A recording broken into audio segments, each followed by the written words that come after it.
empezando un negocio y eligieran a los empleados, ¿qué tipo de empleado elegirían?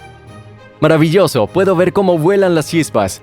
Maravilloso, maravilloso. La fiabilidad está en la parte superior de la lista. Si una persona no es fiable, no quiero que forme parte en una transacción de negocios. Ninguna parte de esa persona, sin importar lo brillante que pueda ser. No importa lo bien educada que sea. Mientras más educada sea esa persona, más peligrosa puede llegar a ser si no es fiable. Lo mismo diría si no es leal. Si un individuo no tiene lealtad hacia aquellos a los que les debe lealtad, para mí no tiene carácter en lo absoluto y no quiero que forme parte. Fiabilidad y lealtad. Y después de eso viene ¿qué? La capacidad para hacer el trabajo. Capacidad. ¿Notan en dónde ubico a la capacidad? En el tercer lugar.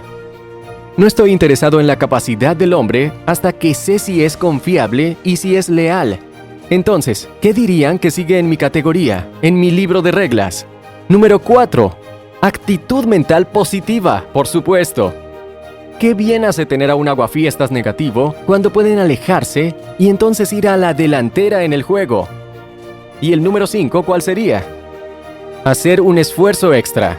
¿Y cuál sería el número 6? La fe aplicada.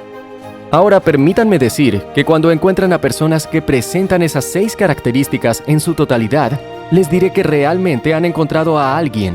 Estarán en presencia de la realeza. En algunos negocios quizás se necesite solamente una persona, como si se tiene un puesto de cacahuates. Ahora, si se tiene una cadena de puestos de cacahuates, se pueden necesitar 100 personas. Y entonces, en lo que respecta a los requisitos indispensables para la Mastermind, en primer lugar tomen esos 6 puntos que di y ahí están los requisitos indispensables.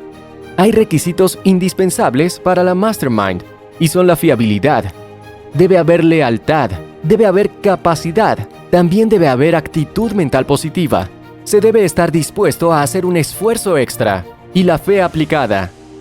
Ahora, si quieren saber cuáles son los requisitos indispensables de sus aliados para la Mastermind, ahí están, y no se conformen con menos. Si encuentran a alguien con 5 de esas cualidades, pero no tiene las 6, será mejor que se cuiden de esa persona antes de empezar, ya que todas son esenciales en la relación de la Mastermind. Revisen con mucho cuidado y verifiquen si es verdad. No pueden tener perfecta armonía a no ser que trabajen con alguien que cumpla al 100% con esos 6 puntos. Simplemente no se puede tener una alianza de Mastermind. Es posible que tengan un acuerdo de trabajo como lo tienen muchas personas, pero no albergaría todos los valores potenciales de una Mastermind. Posteriormente, determinen el beneficio adecuado que podrá recibir cada miembro a cambio de su cooperación en esta alianza.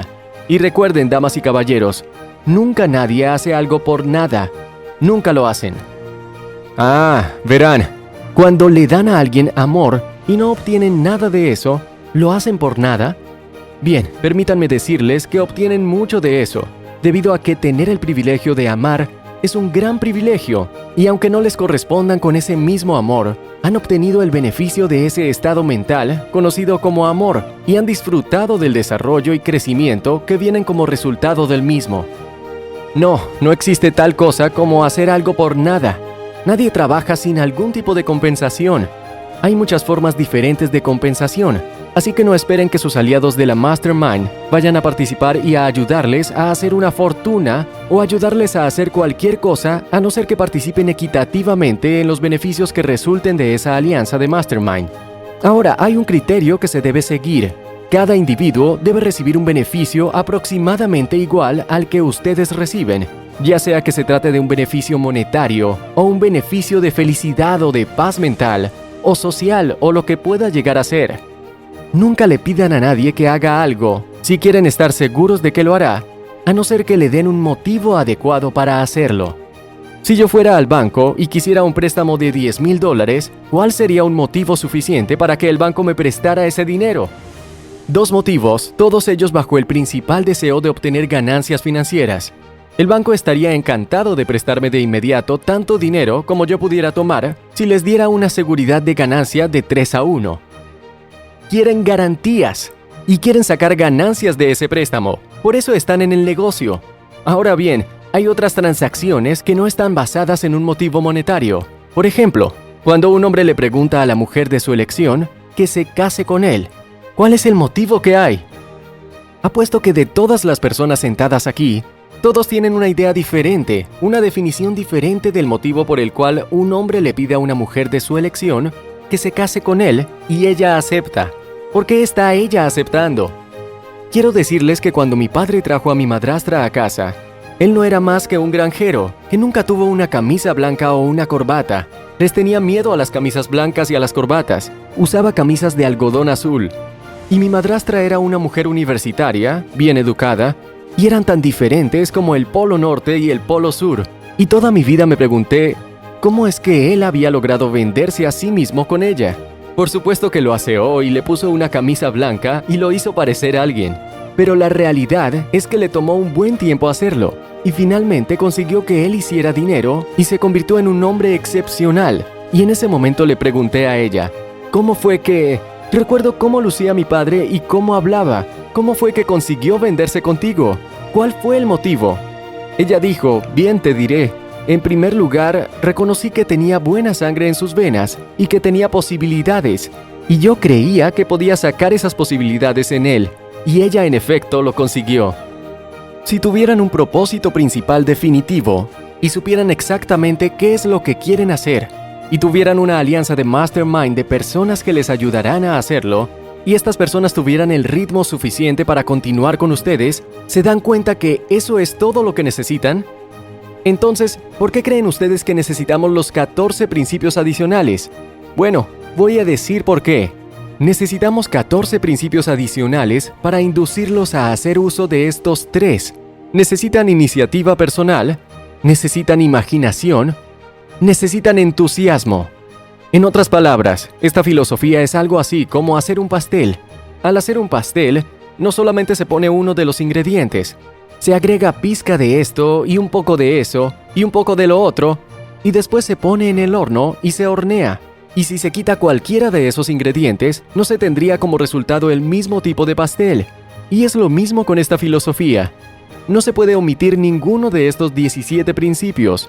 Sería como quitar un eslabón de una cadena. Ya no se tendría una cadena, se tendrían 2 partes de una cadena, pero no una cadena completa. Estos son los 14 principios, los principios de apoyo de estos 3. La fe es un estado mental que surge a causa de la fuerza principal del alma, cuyos objetivos, deseos, planes y propósitos pueden traducirse en su equivalente físico o financiero. Y aquí están los fundamentos de la fe. Ahora, damas y caballeros, al hablar de la fe aplicada, estamos hablando de algo muy diferente a simplemente una mera creencia. Aplicada, la palabra aplicada, ¿qué significa? Acción. Es la parte de acción de las cosas. Y sin acción, la fe no es más que soñar despierto. Y hay muchas personas que creen en las cosas, pero no hacen nada al respecto. Están soñando despiertos. La fe aplicada es un acto de fe. Los fundamentos de la definición del propósito, apoyado de la iniciativa personal y de la acción, acción, acción. Mientras más acción, mejor. Se necesita de acción continua, no solo de su parte, sino de parte de todos los que cooperen con ustedes o que sean aliados suyos en la Mastermind. Siguiente. Es esencial una mente positiva, libre de todas las cosas negativas, como el miedo, el odio, los celos y la codicia. La actitud mental determina la efectividad de las cosas. La actitud mental. ¿Sabían que eso es un hecho? El estado mental que tengan cuando rezan determina lo que sucederá como resultado de la oración. Y no hay 2 caminos para eso. Pueden comprobarlo por ustedes mismos y averiguarlo. Y no tengo ninguna duda de que lo han hecho. No tengo duda que han tenido la misma experiencia que yo, en donde las oraciones no producen nada más que un resultado negativo. Han tenido esa experiencia, ¿no es así? ¿Cuántos de ustedes han tenido esa experiencia? Vamos, no sean modestos. ¿Creen ustedes que alguien alguna vez no ha tenido esa experiencia en un momento u otro? Les diré que cuando están rezando, a no ser que tengan fe absoluta en lo que desean, que puedan verlo por adelantado en su posesión antes de pedirlo, lo más probable es que el resultado de la oración será negativo. Siguiente. Una alianza de mastermind con una o más personas que irradian coraje basado en la fe y se adaptan mental y espiritualmente a las necesidades del otro en el cumplimiento de un propósito determinado. Estoy hablando de los elementos, de las partes que constituyen algo, las premisas que intervienen en un asunto de la fe aplicada. Siguiente. El reconocimiento del hecho de que cada adversidad lleva consigo la semilla de un beneficio equivalente y que la adversidad temporal no es fracaso hasta que haya sido aceptado como tal. ¿Saben por qué la mayoría de la gente falla respecto a la aplicación de su fe? Pasa cuando fracasan y aceptan ese fracaso como algo sobre lo que no pueden hacer nada al respecto. En vez de comenzar inmediatamente a buscar la semilla del beneficio equivalente, que está en cada fracaso, se vuelven malhumorados y melancólicos, se desaniman, construyen complejos de inferioridad en vez de revertir ese orden y ver ese fracaso como nada más que algo temporal y hacer otro esfuerzo. Siguiente, el hábito de afirmar el propósito principal definitivo en forma de una oración por lo menos una vez al día. Ahora, la mente subconsciente solo sabe lo que ustedes mismos le dicen, o lo que ustedes permitan que otras personas o las circunstancias de la vida le digan, y no sabe la diferencia entre una verdad y una mentira. No sabe la diferencia entre un centavo y $1.000.000. Acepta las cosas que le envían una y otra vez. Y si le envían pensamientos predominantes de pobreza y mala salud y fracaso, eso es exactamente lo que obtendrán, no importa cuánta fe puedan tener después.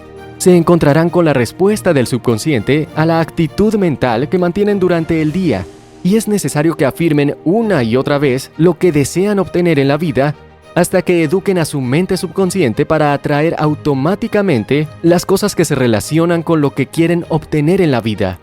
Se encontrarán con que su mente es como un electroimán, y una vez que lo carguen con una imagen clara de lo que quieren que atraiga para ustedes, traerá desde las autopistas y los caminos las cosas que necesitan para realizar ese propósito.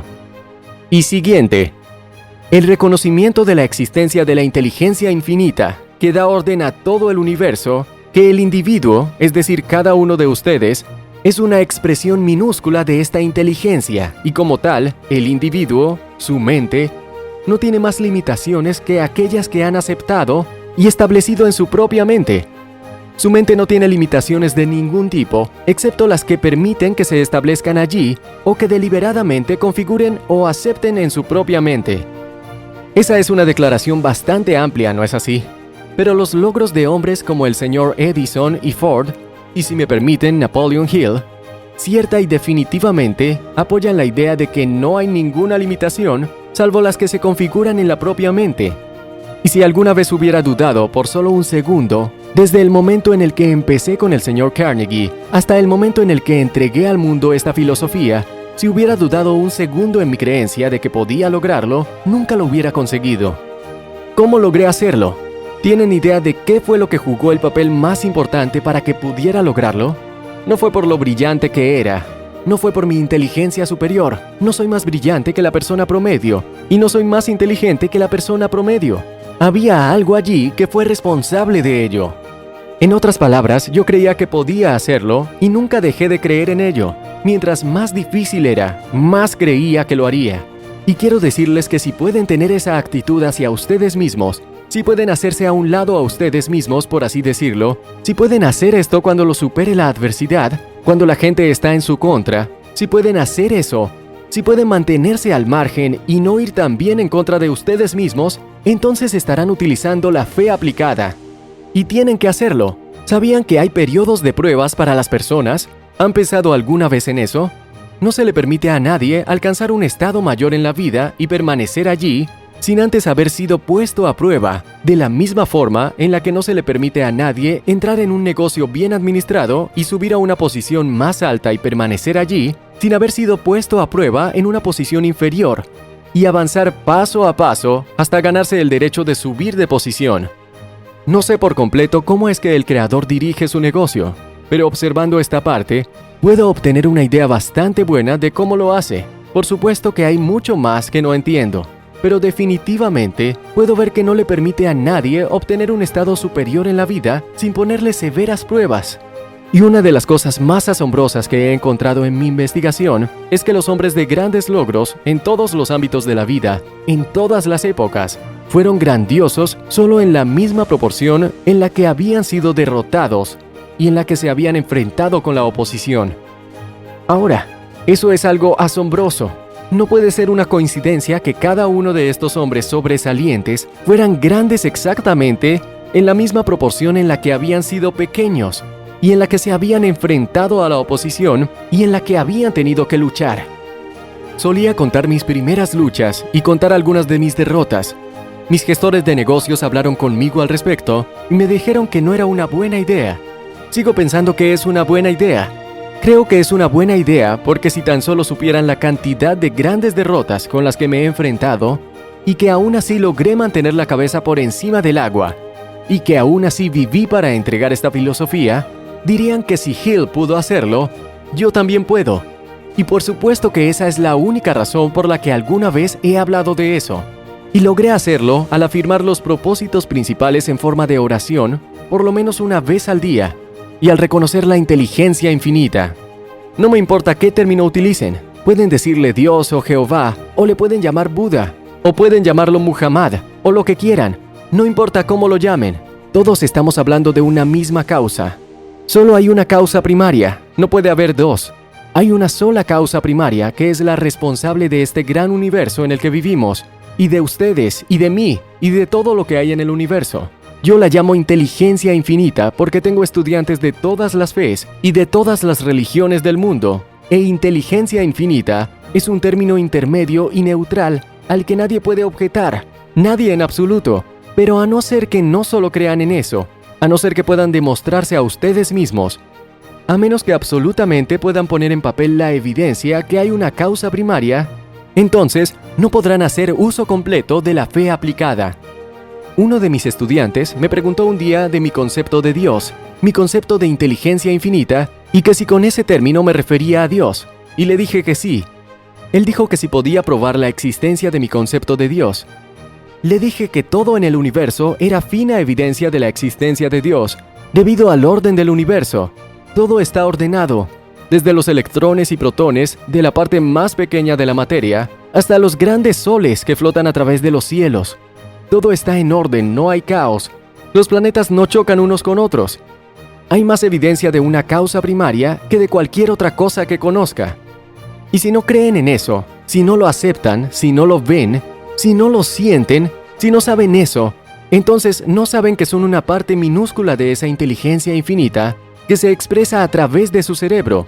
Y si alguna vez lo reconocen, entonces reconocerán la verdad de lo que he dicho, que sus únicas limitaciones son las que configuran en su propia mente, o que permiten que configure a alguien más, o que establezcan las circunstancias. Siguiente.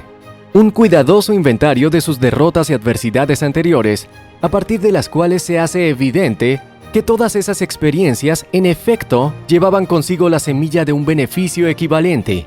Ahora que el solo hecho de escucharme decir que, en efecto, cada adversidad lleva consigo la semilla de un beneficio equivalente, que cada derrota, cada fracaso lleva consigo la semilla de un beneficio equivalente, no significará absolutamente nada para ustedes, a no ser que lo aplicara y les dijera ejemplo tras ejemplo de esto, a no ser que ustedes examinen suficientes ejemplos en su propia experiencia para ver que siempre funciona de esa manera. Es por eso que quiero que examinen estas adversidades que vienen a ustedes.